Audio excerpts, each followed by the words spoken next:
Et donc, je vais maintenant accueillir sur scène Lionel Larquet, qui est le délégué général de l'Alliance Sciences-Société, donc Alice, et Livio Ribolisesco, qui est le cofondateur et ancien président de Paris Montagne, une association donc, qui s'était associée au Manifeste Révolution à son lancement. Et donc, si vous me rejoignez, je vais pouvoir vous laisser la parole. Parfait. Alors, qui se lance? Lionel. Ouais, je peux commencer. Je crois que Lionel parle, mais on l'entend pas. Moi, j'entends que toi, Livio. Ok. Bon, ben, alors C'est le micro de je vais Lionel. commencer Vas-y. peut-être comme ça en attendant. Moi, j'ai J'ai un trouvé. énorme décalage là, moi. Énorme décalage. Alors, est-ce que je vais continuer? Ouais, je vais continuer à prendre la parole. Ouais, voilà. Moi, j'ai trouvé que le manifeste, pour commencer, je l'ai trouvé, il avait énormément vieilli et dans sa forme actuelle, je le trouvais devenu caduc et inutile. Il y a des choses qui ont déjà été dites, très peu de mention des chercheurs, notamment. Un espèce d'idéalisme quant à la posture de médiateurs qui viennent sauver le monde. Je m'inclus dedans. Hein. Je sais pas qui je peux parler là, mais moi je suis pas du tout. Et je vais continuer à parler en attendant parce que sinon on va pas y arriver. Merci. Et par ailleurs, quelque chose qui était encore très segmenté, c'est-à-dire que par exemple la participation citoyenne n'est pas du tout mentionnée. Participation citoyenne à la recherche dans ce manifeste. Je pense que oui, en effet, je pense qu'on l'a dit, ça traduisait une forme d'idéalisme, une forme de ça a vieilli aussi en termes de référence de sociologie des sciences, quant à ce qu'on comprend mieux de la façon dont sont intriquées les postures des chercheurs, des postures politiques, des enjeux de financement.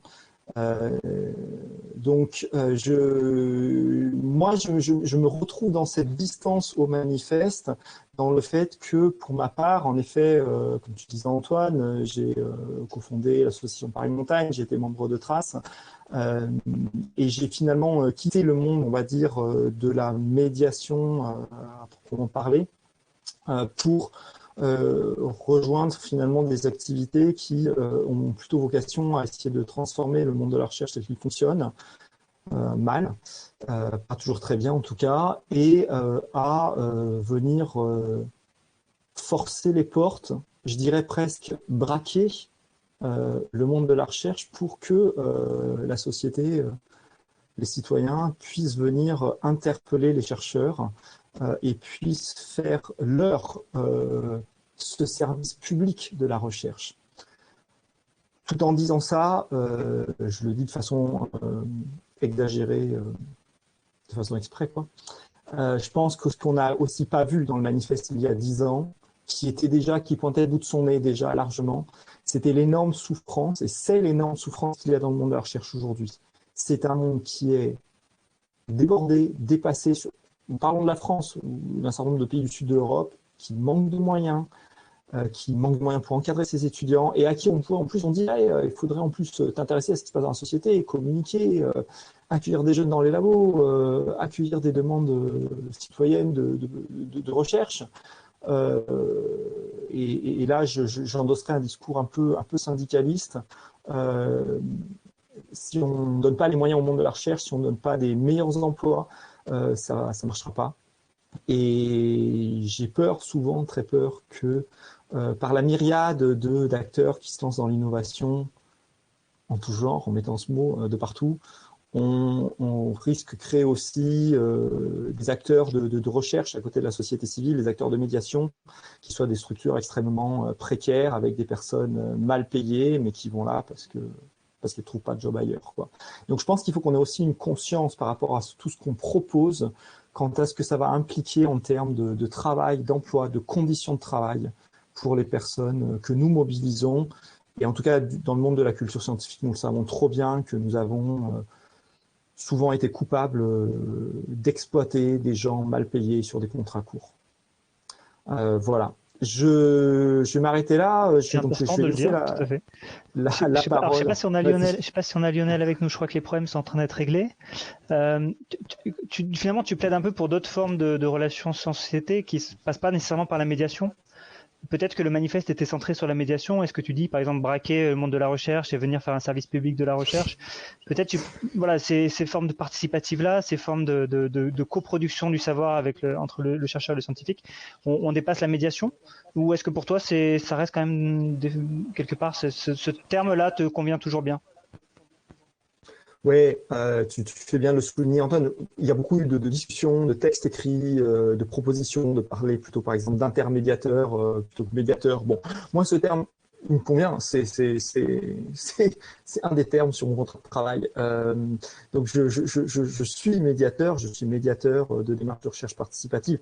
Je pense qu'il faut déplacer le médiateur et la médiatrice, réinventer et renforcer leur métier aussi.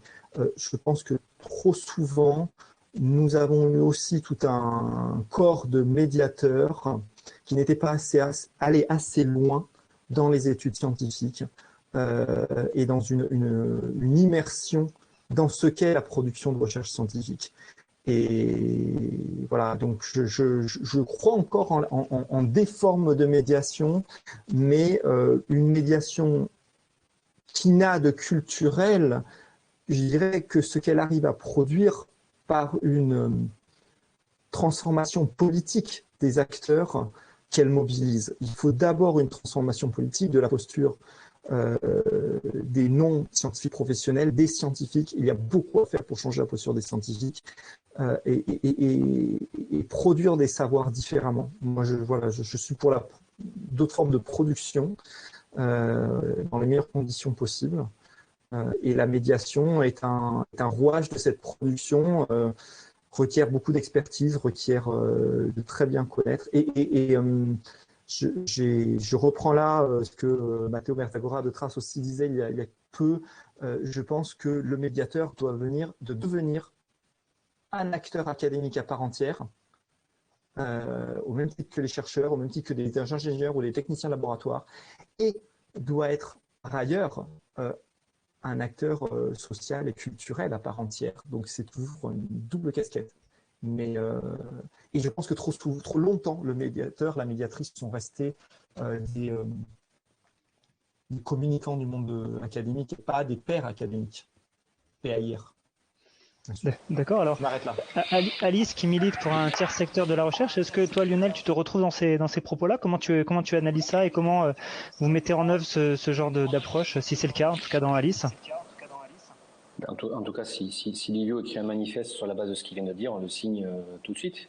Il n'y a pas beaucoup d'épaisseur de trait entre ce qu'il vient de partager et notre perspective à nous. Disons que la difficulté que j'ai, mais qui est une difficulté, je dis problématique au sens positif du terme, c'est un problème à résoudre et à discuter que j'ai vis-à-vis du manifeste que vous nous avez fait lire. Moi, je t'ai passé à côté en 2011 de ce manifeste-là.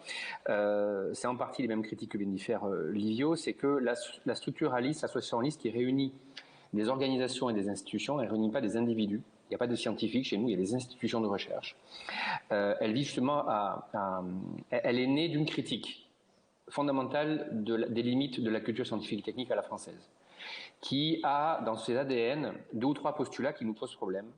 Le premier étant que, d'abord, c'est essentiellement des métiers de communication et d'information, comme vient de le dire Livio. 97% des budgets, depuis les années 70, sont des budgets dédiés à des expositions, des centres de démonstration, des expositions et des conférences. Il y a très très peu d'efforts budgétaires consacrés à la pratique des gens et des collectifs humains. Et des collégialités. Donc c'est une des grandes limites. Et la seconde forte limite, c'était ce qu'on voyait nous sur le terrain. C'est que l'immense majorité des médiations scientifiques qu'on a pu observer depuis une 50aine d'années sont des médiations de recherche. Il y a des collectifs humains, des gens qui ont des problèmes situés quelque part, ils ont des difficultés, où il y a des manques de connaissances et de savoir, et où des démarches d'investigation leur permettent de résoudre des difficultés dans leur mode de vie, dans leur voilà, il y a des difficultés qui se posent à des collectifs humains, dans le cadre scolaire, dans le cadre du travail, dans le cadre de l'action sociale, dans le cadre voilà, de toute une série de dispositifs. Et en général, l'un des moyens pour lesquels que l'ensemble des collectivités humaines se sont dotées depuis quelques siècles sont plutôt des démarches de recherche et de rationalité. Et ça, c'est extrêmement partagé dans la société française et dans la société internationale. Pas partout, mais notamment en France. Donc la seconde limite que je vois dans la culture scientifique et technique à la française, c'est que justement dans ce paradigme-là, elle voit la société comme étant déficiente. Elle postule des déficits dans la société, des déficits de culture, de connaissances et de savoir. Elle part à l'envers par rapport à la vie des sociétés. Donc elle ne part pas de ses potentialités, elle ne part pas de ce qu'elle sait faire, de ce qu'elle a envie de faire. Elle part du principe qu'il y a des trous à combler. Et une grande partie des efforts, qui à mon avis sont des efforts, je dirais, de Sisyphe, qui sont toujours à refaire, postulent ces éléments-là. Ils sont des paradigmes qui sont complètement ancrés dans la culture scientifique et technique, y compris dans les formations à Bac+2, Bac+3, ou etc. Et ça nous pose des problèmes. Ça nous pose des problèmes parce que je dirais que la rationalité ou l'action raisonnée ou rationnelle, elle se donne à voir dans des choses qui sont fabriquées, qui sont produites. C'est chemin faisant que des rationalités se construisent. C'est pas du tout, on n'est pas rationnel en tout temps, en tout lieu, en permanence. Un scientifique est rationnel une partie de sa journée. Au réveil, il n'est pas forcément. Au coucher, il n'est pas forcément. Quand il prend une cuite, il n'est pas forcément. Et je dirais que la difficulté qu'on va avoir dans les modalités de travail de la culture scientifique et technique, quand on voit comment ça se passe, et je mets ce que François fait dans son territoire, qui est tout à fait spécifique, et il a très très clairement exprimé, c'est qu'on va agir sur une sorte de spectre d'individus. On va avoir l'intention de permettre d'augmenter le niveau de rationalité des individus, des citoyens, postulant qu'un collectif d'individus rationnels est un collectif rationnel. Mais un collectif d'individus rationnels n'est pas un collectif rationnel. Donc agir à la fois sur des individus par des expositions, des cours, des enseignements, des vidéos, et agir sur des collectifs humains qui vont faire des choses, c'est agir à deux niveaux et dans deux registres d'action différents. Et je pense qu'une grande partie des efforts à consacrer aujourd'hui en médiation de recherche sont des activités à produire avec des collectifs humains, des gens qui ont des problèmes et des situations à améliorer. Et là, je me retrouve tout à fait dans les postulats de Livio, c'est qu'une grande partie de l'avenir, à mon sens, des formes de médiation avec la recherche et avec la science, sont des médiations inscrites dans des situations de vie où il y a des choses à résoudre, il y a des problèmes à résoudre, et là où, pour le coup, des médiations de recherche vont être tout à fait utiles à la résolution de problèmes, de situations, voilà. Et je pense que c'est une des parties de l'avenir des formes de médiation vis-à-vis du monde de la recherche et de la science, c'est des médiations où, alors, ce sont des théoriciens de l'éducation et de la pédagogie qui l'ont dit, il y a deux grandes formes de médiation et de pédagogie de la médiation. Il y a la médiation de la fiction, qui est une grande partie de la médiation scientifique contemporaine, où on fait comme si, dans une configuration particulière, on fait comme si le monde était tel qu'on le dit. Il faut accepter cette fiction-là, dans une salle de classe, dans un musée, et si on accepte cette fiction, alors on peut agir à l'intérieur, comme dans une salle de classe. Dans la salle de classe, on va faire comme si on était en 14-18. Et si vous acceptez, dans le cours d'histoire, de faire comme si on est en 14-18, alors on peut, si on rentre dans ce fantasme et dans cette idée-là, on peut agir et on peut essayer de comprendre le monde. Or, la médiation, je dirais la plus puissante et la plus active, c'est d'agir dans le monde réel, de savoir planter des arbres dans une grande diversité, dans des forêts où il y a des problèmes, d'améliorer la qualité des eaux parce qu'il faut l'améliorer, et où des citoyens, de l'âge de 6, 7, 8 ans au plus vieil âge, peuvent agir sur le monde à des formes de médiation scientifique et technique et de recherche. Ça me paraît être un avenir plus en phase avec les enjeux que Claudia évoquait tout à l'heure, qui sont des enjeux absolument colossaux. Une autre alerte que j'aimerais... Bon, moi j'ai plein de choses, comme Livio, à dire sur ce texte-là, que je trouve extrêmement daté, moi aussi. Une autre alerte, c'est, je dirais, éviter de crier avec les loups. On parle beaucoup de fake news et ce genre de choses. Et on parle beaucoup de la rumeur sur les réseaux, la capacité qu'ont les réseaux à donner de l'écho à du n'importe quoi. Je souhaiterais partager avec vos auditeurs et vos gens qui nous suivent le fait que les fake news les plus puissantes qui polluent le débat public et politique au niveau international comme au niveau national sont des fake news qui viennent d'en haut. qui ne viennent pas d'en bas. Les vrais fake news qui posent des soucis, c'est les fake news de François Fillon quand il dit qu'il n'a jamais trusté 1 million d'euros à l'Assemblée nationale. C'est des fake news de Trump, c'est des fake news de Boris Johnson, c'est des fake news de l'aéropage poutinien, c'est des fake news de Jair Bolsonaro, c'est des fake news d'Erdogan, c'est des fake news du Premier ministre indien. Il faut quand même voir comment est-ce qu'il parle de la théorie quantique en Inde, c'est quand même assez stupéfiant. Ces fake news ont beaucoup plus d'effets négatifs dans les systèmes démocratiques que les fake news, je dirais, de la rumeur qu'avait pu traiter Bourdieu ou d'autres en son temps. Et le problème, c'est que dans le monde de la médiation scientifique, j'ai fait une petite recension pour savoir comment est-ce qu'on qualifie les fake news dans le monde de la médiation scientifique. C'est la médiation scientifique d'en bas qui pose problème aux médiateurs scientifiques. Et ça, je suis désolé, c'est un vrai problème de prisme et de lunettes qu'on prend quand on est médiateur, ou de facto, on est plus enjoint dans ce paradigme du déficit à voir ce qui merde en bas que d'avoir ce qui merde en haut. Et la question, à mon avis, de l'avenir des médiations scientifiques, techniques et de recherche, c'est d'essayer de discerner et de sortir de ce paradigme du déficit des populations et de voir quelles sont les potentialités, les savoirs et les savoir-faire sur lesquels on peut s'appuyer pour produire du mieux, du bien, du juste, voire parfois du vrai. Et là-dessus, je pense qu'il y a des efforts à faire de la part des médiateurs pour rénover une partie de leur paradigme qui, à mon avis, sont plutôt foireux. Mais on peut vivre avec sans aucune difficulté. Et par contre, il y a quand même des évolutions assez positives, c'est que, notamment par des acteurs comme Alice, on a quand même réussi à faire changer ce paradigme du déficit dans la loi, où dans les premiers textes du gouvernement, on continuait à pointer la société comme étant fondamentalement irrationnelle et anti-science. Et dans les statistiques, dans les vraies statistiques robustes qu'on voit en France, il y a une très grande affection positive des habitants français vis-à-vis de la recherche et de la science. Donc on agit plutôt sur un terreau positif en France.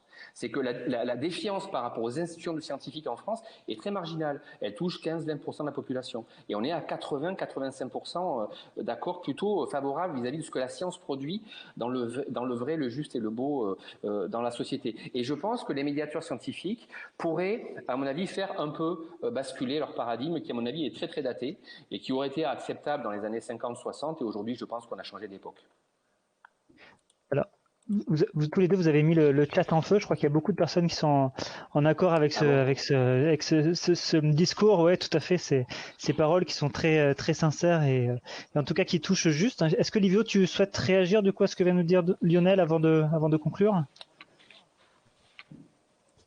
Je te remercie Lionel, hein, je pense qu'on se comprend et on se connaît. Et, il y a besoin de, je suis ravi que le chat soit en feu, enfin, je pense qu'il faut secouer les choses, il faut secouer les politiques, il faut secouer le monde de la médiation. On n'en est plus à vouloir sauver la face de quelques vieux musées de sciences qu'il faut aller poussiérer. Il y a un effet, comme le disait Lionel, des situations sociales, des questions que se posent les gens, des envies d'agir, pour lesquelles l'outil de la production de connaissances est extrêmement puissant. Mais cet outil-là, il est distant en fait de la population.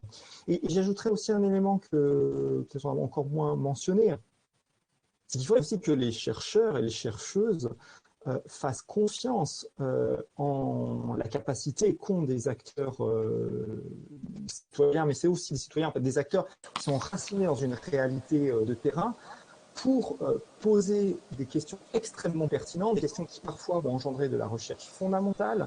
Nous, on en fait l'expérience. J'ai des habitants d'un quartier informel, on pourrait l'appeler d'un bidonville à Lisbonne, qui ont posé une question à de la recherche publique en hydrodynamique des vagues et qui ont permis pour la première fois la caractérisation d'un type de vague que ces chercheurs-là, depuis 20 ans, essayaient de caractériser. Voilà. Mais eux, ils la voyaient et ça leur posait un vrai souci quotidien d'invasion marine.